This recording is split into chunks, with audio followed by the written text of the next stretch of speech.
Vassy Zoltán vagyok, az amerikai Staffordshire Terrier fajta nagy szerelmese, a Tiger Tattoo Scanner tulajdonosa. Én 1990-es évek elején ismerkedtem meg a fajtával. 1991-ben került hozzám az első saját tulajdonú amerikai Staffordshire Terrierem. Typhoon Vitéznek hívták ezt a fickót, aki privát nevén csak Astorként élte 17 éven keresztül az életét. Ezzel talán sikerült rávilágítanom arra is, hogy a fajta egyébként egy nagyon-nagyon egészséges fajta, ha megfelelő tartási körülmények között van tartva.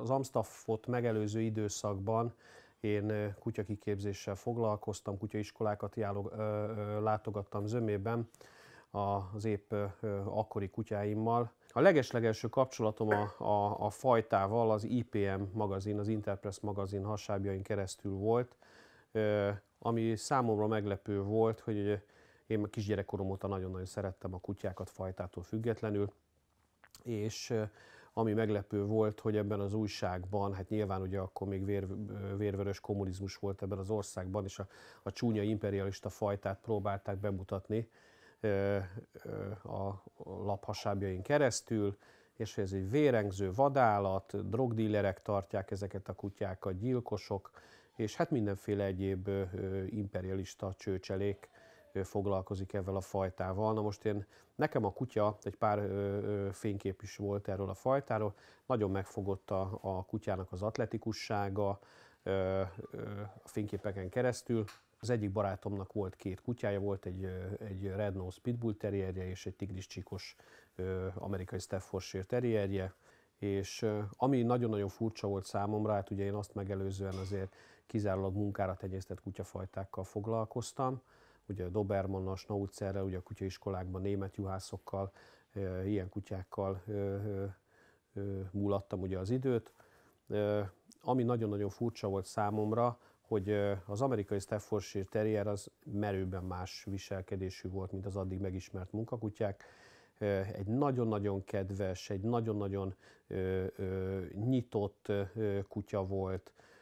Nagyon-nagyon fontos volt a kutya számára, ahogy a mai napig is, ugye, mivel most már tudjuk, ugye, hogy a fajta alapvetően a fizikai kontaktussal nagyon-nagyon érzékeny, tehát nagyon-nagyon fontos számára, hogy tényleg fizikailag is érezze a gazdájának a közelségét.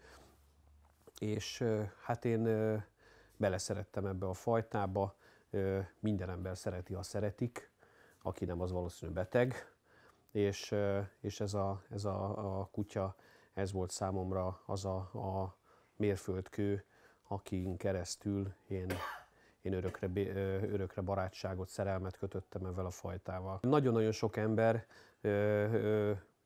összekeveri az amerikai Pitbull Terriert és az amerikai Staffordshire Terriert. Egy valamit el kell, hogy mondjak, ugye, hogy ezeknek a fajtáknak közös a génállományuk, tehát effektíve egy fajtáról beszélünk, viszont a szelekció határozta meg 1936 után később a fajták különválását. Itt három fajtáról tudunk beszélni, az amerikai Pitbull Terrier volt ugye alapvetően a bázis, amit a United Kennel Club, tehát az UKC regisztrált legelőször, majd ezt követte ugye 1936-ban az amerikai Staffordshire Terrier, akit a kezdetekben egyébként Staffordshire Terriernek hívtak csak szimplán, és az STCA, tehát a Staffordshire Terrier Club of America regisztrálta és regisztrálja a mai napig az Egyesült Államokban az American Kennel Clubon keresztül, valamint nem sokkal később az atletikusabb, jóval sportosabb megjelenésű, és az emberek igazából ebből látnak talán a legtöbbet, az ADBA, tehát az American Dog Breeders Association által regisztrált Pitbull Terrier. Ez a három különböző típusa van ugye ennek a génbázisnak, és ugye itt fenotípusban is, karakterben is vannak különbségek. Az amerikai Staffordshire Terrier az egy bully típusú, egy moderate típusú és egy terrier típusú alapállományból áll. Ezeknek azért vannak átfedései, és ezt tudjuk, hogy ezek alapvetően egyébként nem hibák. Nagyon-nagyon fontos megemlíteni azt, hogy az amerikai Staffordshire Terrier esetében a színeknek a megjelenése az konkrétan a fajták elválasztása okán lett fontos. Egyébként attól, hogy egy kutya, tegyük föl fehérnek, vagy trikolornak, vagy black antennek, vagy netalántán a régi ősökre visszamutatóan red nose-nak születik, ez attól egyébként fajtatiszta kutya, csak a standard úgy rendelkezik erről, hogy a tenyésztésben nem bátorítandó. Ezek a kutyák attól egyébként mag egészségesek, és vidáman le tudják élni az életüket ilyen színűen. Az amerikai Staffordshire Terrier fajta az egyébként, mint minden kutyafajta, azért lett létrehozva, mert valamilyen funkcióra feltétlenül használni akarták, tehát kvázi funkcionálisan lett ez a kutyafajta is létrehozva, és tehát vissza kell egy kicsit lépnünk ugye az időbe, és ugye még akár a kontinensről is le kell, hogy szakadjunk, most mint az amerikai kontinensről. Akkor, amikor a fajta kialakult még különböző fenotípusokkal, akkoriban ezt még a ködös Albionban kell, hogy keressük ugye a fajta eredetét. Akkoriban ezt a fajtát zömében egyébként szegény emberek tenyésztették, és ami számukra fontos volt az, hogy ezek a kutyák tehát hihetetlenül bátrak legyenek, kis helyen elférjenek, ugye, mert ezek a szegény emberek, ezek ilyen kis picike lakásokban laktak, sok gyerek volt, gyenge volt a megélhetési lehetőség, tehát alapvetően jó vadászkészséggel rendelkezzenek ezek a kutyák, és hát ugye nem utolsó sorban ezek az emberek ugye a viktóriánus Angliában és az azt megelőző időszakban azért masszívan verekedtették is ezeket a kutyákat, tehát ott meg hamar eldőlt, hogy melyik kutya a lehető legjobb ugye arra a feladatra, és szépen lassan kialakult egy relatíve homogén állomány, ami egyébként elsősorban a mentális és fizikai képességét mutatta a kutyának. Miután ugye nagyon sok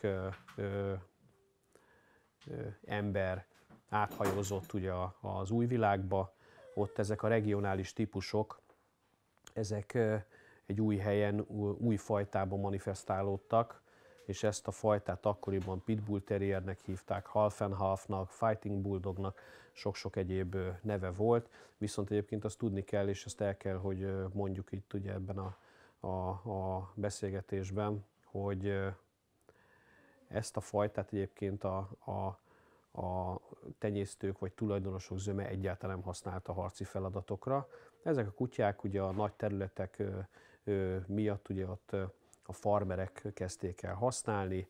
Ezek a kutyák kiválóan megmutatták egyébként a védőképességeiket, megmutatták a terelőképességüket, megmutatták egyébként minden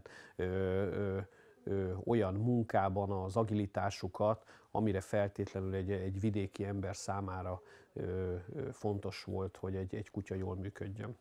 A working bred terrier, tehát ugye egy munkára tenyésztett terrierről beszélünk, tehát ez nem azt jelenti, hogy ez a kutyafajta alapvetően őrzővédő munkára lett tenyésztve, vagy vadászkutyának, hanem azt mutatja, hogy alapvetően ennek a kutyafajtának, és nem egyedeknek, alapvetően minden munkára alkalmasnak kell lennie. Sokan használjuk egyébként ezeket a kutyákat őrzővédő sportcélokra is, viszont egy valamit meg kell említenünk. Tehát addig, amíg a klasszikus őrzővédő kutyák, a Malinois, a holland juhász, a német juhász, Doberman, Schnauzer, Rottweiler, ezek a kutyák alapvetően szándékosan és tudatosan őrzővédő munkára lettek kitenyésztve, addig az amerikai Staffordshire Terrier egyáltalán nem őrzővédő fajta, kiváló családi kutya, és a család tagjai azt általában egymást meg is védik, hát ugye így van ugye az amerikai Staffordshire Terrier esetében is, tehát kvázi ez a fajta, ez nem egy támadó kutya, ha úgy tetszik, hanem inkább egy olyan kutya, aki, hogyha úgy hozza a szituáció, akkor megvédi a gazdáját. Sokszor beszélnek az emberek arról, hogy ezek a kutyák ezek nehezen tarthatóak együtt más kutyákkal. Én azt kell, hogy mondjam, hogy alapvetően van valóság alapja. ne felejtsük el, hogy vadászteriereket sem tartanak együtt az emberek, vadászok, pedig hát ugye nyilván itt azért nagyon-nagyon fontos a kutyáknak a karaktere, a használhatósága. Az amerikai Staffordshire Terrier esetében ugye a standard egyik első mondata, hogy bátorság a közmondásos, egy nagyon-nagyon komoly karakterrel rendelkező kutyafajtáról beszélünk, amit ugye a beszélgetésünkben már említettem volt. Nagyon-nagyon fontos volt a szelekció, és a szelekciónak az egyik alapja az volt, hogy rettenthetetlen legyen a kutya, és ha bármiféle olyan támadás éri, ugye akár saját magát a kutyát, vagy akár a családtagokat, akkor azt lehetőség szerint a leghatékonyabban hárítsa el. Az amerikai Staffordshire Terrier egyébként megfelelő szocializációval teljesen normálisan tartható több kutya között. Én azért hozzáteszem azt is, hogy azonos ivarú kutyákat egyébként nem szerencsés összeengedni egy zárt helyen. Teljesen mindegyébként fajtától független ez a szituáció, mert a fajfenntartási ösztön és a dominancia az előbb-utóbb ki fogja vágni a biztosítékot. A mi kennelünket, ami igazándiból jellemzi, hát a leges-legelső az a temperamentum, tehát a kutya karaktere. Én azt gondolom, hogy megmutatja azt, hogy a kutya tenyésztőjének hogy a kutya tenyésztőjének igazándiból mi a fontos, miféle módon szelektálja a tenyésztésbe vett egyedeket, és számunkra nagyon-nagyon fontos az, hogy a mi általunk tenyésztett kutyák azok magas habitussal, nagy temperamentummal, és hát lehetőség szerint esztétikus küllemmel bírjanak. A leges-legelső dolog volt számunkra az, amikor elkezdtünk tenyészteni, hogy munkára alkalmas kutyákat tudjunk tenyészteni. Akkoriban igazándiból különösebben nem is érdekelt a kutyáknak a külleme. Majd később kiderült, miután évek múltán visszanéztem az akkori kutyáimról készült fotókat, hogy azok a kutyák is meglehetősen hasonlítottak a jelen időben tenyésztett kutyáimhoz, mert az én aspektusom ugye alapvetően a kutyával való élettel kapcsolatban az, hogy hiába van az embernek gyönyörű szép kutyája, ha egyébként a kutya karaktere nem teszi lehetővé azt, hogy mi kényelmesen vagy akár megbízhatóan együtt tudjunk vele élni. Én azt gondolom, hogy egy kutya karaktere, ahogy egy ember karaktere is mutatja azt, hogy milyen módon tudunk egy kisebb vagy egy nagyobb társadalomban együtt élni, és ez a kutyatenyésztésünkre is kihatott, tehát itt nekünk nagyon-nagyon fontos volt az, hogy elsősorban karakteres kutyák legyenek. A típus nyilván az is egy nagyon-nagyon fontos szerepet játszik, mert a tenyésztésben nem a ma a fontos, hanem a holnap után. A kutyáinkat nagyon nagy szerencsénk egyébként, de zömében normális emberek kedvelik és vásárolták. A világon mindenhol megtalálhatóak, tehát van tőlünk származó amerikai sampionkutya, dél-afrikai sampionkutya, Hollandiában, Németországban, Ausztriában. Ami számomra különösen fontos, hogy ezek a kutyák, ezek nem csak kiállítási sztárok, hanem azok az emberek, akik tőlünk megvásárolták ezeket a kutyákat, ezek megtalálták a mi általunk tenyésztett kutyákban azokat a plusz dolgokat, amiket ők kerestek, és tenyésztésben is, akár munkában is megállták a helyüket, és megállják a helyüket a mai napig. Nagyon-nagyon fontos elmondani azt, hogy az amerikai Staffordshire Terrier fajta maga egy nagyon egészséges kutyafajta, és hogyha a fajtára jellemző megbetegedésekre szűrünk, és ezek a szűrések hitelesek, akkor és a hiteles szűrések egyébként egészséges kutyát mutatnak, akkor ezek a kutyák hosszú egészséges életet tudnak velünk élni. Fontos említeni egyébként azt is, hogy a nanny dog, nurse dog, all American family dog kifejezés az nem véletlenül ragadt a fajtára, mert nagyon-nagyon-nagyon szeretik a gyermekeket, és nagyon védelmezően lépnek föl a gyermekek mellett az amerikai Staffordshire Terrierek. Valamiért így alakult ki ez a fajta, nyilván tudatos volt a régi tenyésztők számára azt, hogy a család kincsét, ugye a gyermeket, azt óvni kell minden körülmények között, és az amerikai Staffordshire Terrier az kiválóan alkalmas egyébként valóban